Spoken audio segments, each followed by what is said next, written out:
I'm gonna make a sourdough bread less than 7 hours. So this is the quickest yet laziest recipe ever. No kneading or feeding requires.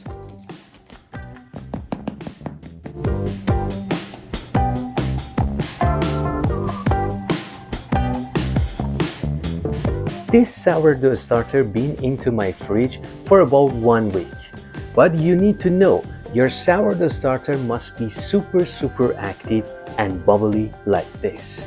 Can I make a sourdough bread without feeding my sourdough starter? Who knows, maybe I can. Let's see what's going on. Oh, and if you had any question about how to have a super active sourdough starter, check out the link in the description. Start with 20% starter, which is 70 gram, 75% hydration, which is 260 gram of water. You can use your hands or a spatula. 350 gram strong flour. Again, your beautiful hands. Bring it together.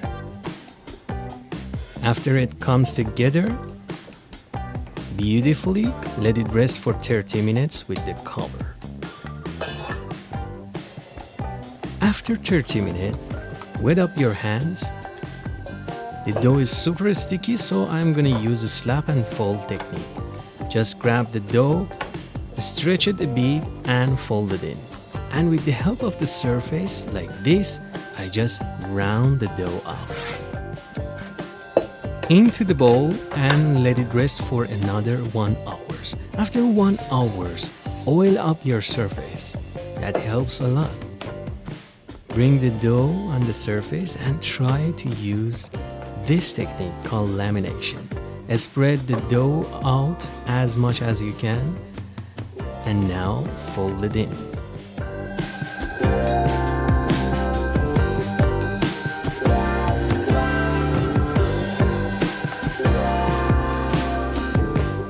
Round it up again and the dough is ready for bulk fermentation. Alright, as you know, I live in hot humid area, so my dough takes 3 hours to ferment. You can smell it, you can poke your dough. The dough should be double in size and should be bubbly and airy and ready. Before we do the final shape, we do pre-shape. Simply just round the dough up one more time, let it sit uncovered for 20 minutes on the surface, bring the Benetton and we do the final shape. You can simply just follow my steps or watch lots of tutorial, practice a lot. Final shape requires lots of practice and time. We create tension inside the dough without losing any air as much as possible. Into the Benetton, you can seal the edges or you can even come back after 10 minutes and do a stitching technique in order to have a better rise and let it ferment. Mine takes 1.5 hours. Do the poke test before you do the scoring. Bring the baking paper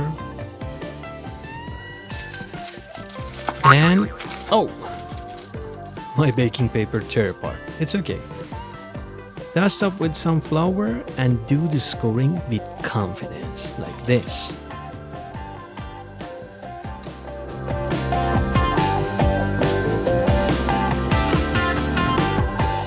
Create a hot, humid atmosphere inside your oven with the help of Dutch oven or anything you have.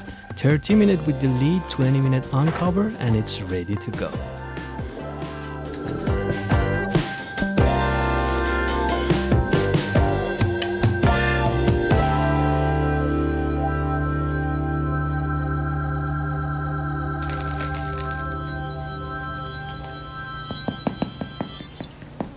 If you follow the steps carefully, you might get this result.